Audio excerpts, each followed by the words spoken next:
Times of Swaraj में आप सबों का स्वागत है और मैं हूं संतोष सिंह। और आज हम टाइम्स ऑफ स्वराज में बात कर रहे हैं ये जो महाबहाली हो रही है उसका सच क्या है। क्या ऐसा सच है जिस सच को छुपाने में सरकार लगी हुई है। वाकई में विपक्ष हमलावर है। प्रशांत किशोर से लेकर सुशील मोदी तक, जीतन राम मांझी से लेकर चिराग तक तंज कस रहे हैं, फिर भी सरकार खामोश है। सिर्फ सरकार कह रही है कि जिनको ऐसा महसूस हो रहा है भगवान उनको भला करे। सवाल बहाली का नहीं है, सवाल बहाली की प्रक्रिया का नहीं है, सवाल डोमिसाइल नीति का नहीं है। इन तमाम सवाल तो अब पीछे छूट चुके हैं। जिन सवालों को ये छुपाना चाह रहे हैं जरा उस पर उसको गौर करिए और उसको समझने की कोशिश कीजिए। भले ये आरोप सुशील मोदी हो या प्रशांत किशोर लगा रहे हैं कि नीतीश कुमार बिहार के बच्चों को नौकरी देने के बजाय उन्हें मजदूरी करने पर मजबूर कर रहे हैं। उनको दिल्ली, पंजाब, कलकत्ता कमाने के लिए जाएं, नीतीश ये चाहते हैं। और अपने इसी मानसिकता के तहत वो दूसरे राज्यों को, बच्चों को बिहार में नौकरी दी है। जैसे वाइस चांसलर के मामले में बिहार के 2005 से जब से नीतीश कुमार मुख्यमंत्री बने हैं, आप देखें कभी बिहार का कोई वाइस चांसलर बनते हुए इक्का दुक्का मिल जाए यूपी में। तो ये मानसिकता है नीतीश कुमार का। इस सच को वो छुपा रहे हैं, इस सच से वो सामना नहीं करना चाहते, क्योंकि ये अंदर खाने में एक बड़ी स्ट्रेटजी है जिस स्ट्रेटजी के तहत नीतीश 2005 से ये काम कर रहे हैं। कोई आज से काम नहीं कर रहे हैं। इन्हें बिहार और बिहारी से घृणा कोई नई बात नहीं है, कह सकते हैं ये जो विपक्ष आरोप लगा रहा है। क्योंकि दो उसके बाद और इसमें कोई बीजेपी भागीदार नहीं है ऐसा नहीं है, आरजेडी भागीदार है ऐसा नहीं है, हर कोई इसमें भागीदार है। नीतीश के इस चाल चरित्र चेहरा के साथ हर कोई खड़ा रहा है।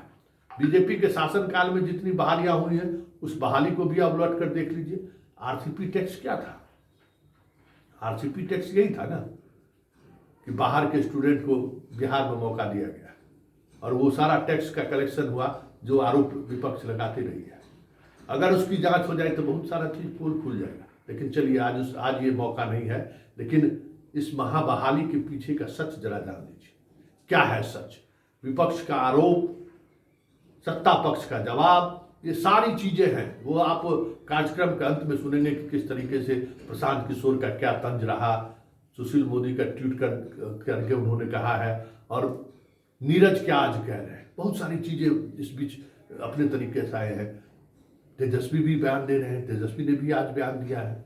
भगवान उनको भला करे, उनका यही सोचते रहे। इस मेगा बहाली से वो परेशान है। खैर वो सारी चीजें ठीक है, लेकिन जरा आज के अखबारों पर गौर करिए और देखिए आज के अखबारों पर जो फुल पेज जो आज छपा है, देख लीजिए कि फुल पेज जो विज्ञापन छपा है उस विज्ञापन में कई ऐसी चीजें हैं जो इनके उस सत्य को सरोकार करा रहा है जो ये छुपाना चाह रहे हैं।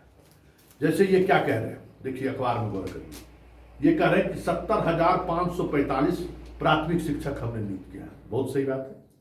26,089 माध्यमिक शिक्षक बहाल किए हैं और 23,702 उच्च माध्यमिक शिक्षक बहाल किए हैं। उसमें माध्यमिक शिक्षक और उच्च माध्यमिक शिक्षक में बाहर के बच्चों का प्रवेश संभव ही नहीं है, क्योंकि जो नियुक्ति प्रक्रिया है उस प्रक्रिया में बिहार विद्यालय परीक्षा समिति द्वारा जो परीक्षा STET, TET क्या क्या है परीक्षा आप जानते ही हैं। 13 तरह का प्लेटफॉर्म खुल चुके हैं आनंद किशोर जी। तो वो सारे प्लेटफॉर्म में जो पास रहेंगे वो इसमें आएंगे। इसमें जो 70,545 जो है ये यही सीट है ना जिसमें बाहर के बच्चे आए।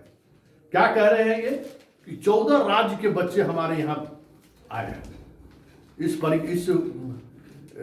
प्रतियोगिता परीक्षा का कंप्लीट करके 14 राज्यों का बच्चा हमारे स्कूल में पढ़ाने आया के लिए, और वो सारे प्राथमिक विद्यालय में पढ़ाएंगे। जिन राज्यों के बारे में उन्होंने लिखा, गुजरात से भी आया है। आश्चर्य है कि कोई गुजराती बिहार नौकरी करने के लिए आया, तो इससे बड़ी बात और क्या हो सकती है। हाँ, ये गुजरात से आए हुए बच्चों से मिलना जरूर चाहेंगे। जिन राज्यों की इन्होंने चर्चा की है उसमें केरल भी है, कर्नाटक भी है। भाई केरल, कर्नाटक, गुजरात के बच्चे यहाँ बिहार में नौकरी करने आए हैं। बड़ी बड़ी सच में गौरव की बात है। 14 राज्यों के कह रहे हैं बच्चे। यही सच है, जिस सच को समझने की जरूरत है कि ये बच्चे बिहार के हैं जो वहाँ रह रहे हैं, या वहाँ के बच्चे यहाँ आके नौकरी ले रहे हैं, ये समझने की जरूरत है। और उसके बाद अर्धसैनिक बल, रेलवे, बहुराष्ट्रीय कंपनी में कार्यरत लोग इनके यहाँ बहाल हुए हैं। ये सारे चीज़ें एक ऐसा झूठ है जिस झूठ को ये प्रचार के माध्यम से फैलाना चाहते हैं कि कोई मल्टीनेशनल कंपनी का में काम करने वाला व्यक्ति ये मास्टरी करने जाएगा गांव में, बेवकूफ़ बनाने का एक सीमा पार है। लेकिन इन सब के इतर जो सबसे महत्वपूर्ण है, जिसको ये छुपाना चाह रहे हैं, सबका संख्या दिए है इन्होंने, क्या देखे कि सबका संख्या इन्होंने दिया है, लेकिन जब बाहरी छात्रों की बात आई तो इन्होंने प्रतिशत में दिया है कि 12% छात्र जो है सो बाहरी हम नहीं है। देखिए यहाँ जो इन्होंने अखबार में जो देखिए सीधे तौर पर इन्होंने दिया है कि हम 12% बात बिहार के बाहर दिए और 48% महिलाओं की नियुक्ति हुई है। स्वाभाविक तौर पर 50% आप रिजर्वेशन दिए हुए, 48% लड़के, लेकिन 12% को आप संख्या लिखने से क्यों बच रहे हैं? संख्या लिखने से बचने की वजह है कि इन्होंने जो 50% जो अन्य राज्यों के लिए जो स्पेस दिया कि आप आइए बाहर आइए, उसमें जो रिजर्वेशन पॉलिसी था महिलाओं को लेकर, उसको कहीं न कहीं बड़ी ही सफाई से उसको नज़रअंदाज किया गया है। और जनरल, क्योंकि आपको कोई रिजर्वेशन का लाभ नहीं मिलेगा, उन चीज़ों को ये छुपा रहे हैं। और ये 12% नहीं है, इसकी संख्या ज़्यादा है। मान लीजिए जो आपका प्राथमिक विद्यालय में जो नियुक्ति हुई है 70,000 से, उसी में से ना आप बाहर के बच्चे बहाल हुए होंगे, तो उन आंकड़ों को ये छुपा रहे हैं। दूसरा, जो नियोजित शिक्षक कंपीट किए हैं, ठीक है, आपको ये सूचना देने में क्यों परेशानी है? आप सूचना दीजिए कि हाँ हमारा जो नियोजित, क्योंकि फ्रेश बहाली है, ये बात आप समझ लीजिए कि जो भी नियोजित हो, बिना नियोजित हो या समान हो, कोई लाभ मिलने वाला नहीं है। ये एक फ्रेश बहाली है।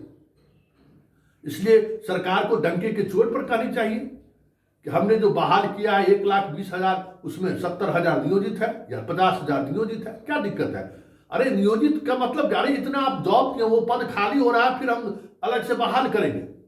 तो विपक्ष जो लगातार आवाज उठा रही है, उस आवाज का जवाब खुद सरकार के पास, लेकिन सरकार छुपाना चाह रही है। पता नहीं क्यों छुपाना चाह रही है। ये बड़ी बात है कि जो नियोजित शिक्षक कंपीट किए हैं उनको तो कोई लाभ नहीं मिला, वो तो सामान्य छात्र के रूप में वो परीक्षा दिए हैं।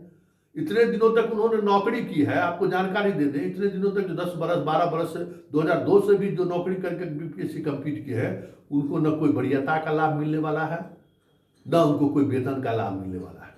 ये बात समझ लीजिए। मतलब जिस दिन वो ज्वाइन करेंगे उस दिन से उनकी नई नियुक्ति मानी जाएगी, पुरानी पूरा जो कुछ भी गाथा है वो खत्म। तो बताने में क्या दिक्कत है? भाई नियोजित शिक्षक को लंदन से थोड़ी आया, ये आंकड़ा तो, ये सारी ऐसी चीजें हैं जिनको जो बहाली का सच है और जिस सच को सरकार छुपाना चाहती है। बस हम बहाल कर रहे हैं, बहाल कर रहे हैं, बहाल कर रहे हैं, लेकिन सच ये भी है कि इस बहाली प्रक्रिया में जो पारदर्शिता दिखलानी चाहिए थी सरकार को, जो जिस पारदर्शिता के सहारे चीजों को नए तरीके से रखा जा सकता था, वो किस वजह जो भी रहा हो, लेकिन पूरे इस महा मेला को कहीं न कहीं सवालों को घेरे में लाकर खड़ा कर दिया है। जो है भगवान जो है, भगवान का आशीर्वाद जो है उन पर रहे।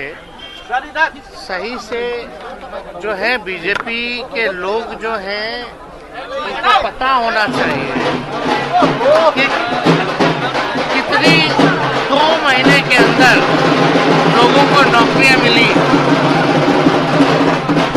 विज्ञापन निकाला गया, फॉर्म भरा गया, पार्टिसिपेट हुआ एग्जामिनेशन में, रिजल्ट पर लाखों के तादाद में जो है एक विभाग जो है एक दिन में लाखों नियुक्ति पत्र बांट रहा है, तो बीजेपी को तो तकलीफ तो होगा ही। तो अभ्यर्थियों ने भी बिहार में इस एग्जाम को दिया है, ज्यादातर लोगों को नौकरी नहीं मिलेगी, ज्यादातर ये बाहर के लड़कों को ही नौकरी मिलेगी। बिहार के बच्चे जाकर गुजरात में, यूपी में मजदूरी करेंगे और यूपी और गुजरात के लोग आकर बिहार में शिक्षक बनेंगे। ये आपके महागठबंधन सरकार के नीति का परिणाम है। अगर आपको 2 लाख लोगों को नियुक्ति को बढ़ाया नहीं गया है, ये पहले से जो नियोजित शिक्षक है उसको राज्यकर्मी बनाने का दिया जा रहा है। आप लोग मतलब बिना समझे हुए कोई बात पूछ देते हैं। इस 1,25,000 में नए लोगों को कितनी नौकरी मिली और उन नए में बिहार के कितने हैं? ये पूरा जो एग्जाम है ये नई नौकरी का नहीं है। ये जो पहले से नियोजित शिक्षक थे उनको राज्यकर्मी का दर्जा देने के लिए कुछ लोगों को उसमें अपग्रेड किया जा रहा है और कुछ नए लोगों को नौकरी दी जा रही है। और आप लोग बिल्कुल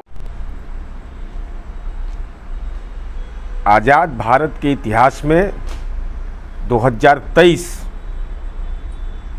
में युवाओं को रोजगार देने के मामले में बिहार के ऐतिहासिक कदम। एक तरफ केंद्र सरकार ने हाल में ही नियुक्ति पत्र बांटा जिसमें 51,000 में मात्र 133 बिहार के निवासी हैं, जो परिचारी से लेकर करके विभिन्न केंद्रीय संकाय में जिनको नौकरी मिली 133, और उसमें महिलाएं मात्र 21।